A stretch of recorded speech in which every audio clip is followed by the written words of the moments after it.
Определились победители ежегодного регионального конкурса «Выпускник года». Свои знания в математике, информатике, физике, химии и биологии демонстрировали ученики 10-11 классов. Победителей определили по общему количеству баллов, набранных в сумме за каждый предмет. В пятерке лидеров учащиеся РФМЛИ и Владикавказского лицея. Победителям вручили почетные грамоты и денежные призы.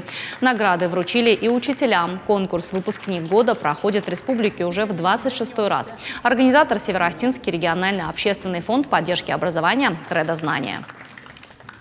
Всегда правильно вырабатывать какой-то соревновательный дух, потому что это сподвигает учащихся к достижению каких-то целей. И плюс денежные призы, они у нас по условиям конкурса участвуют 10-11 классы.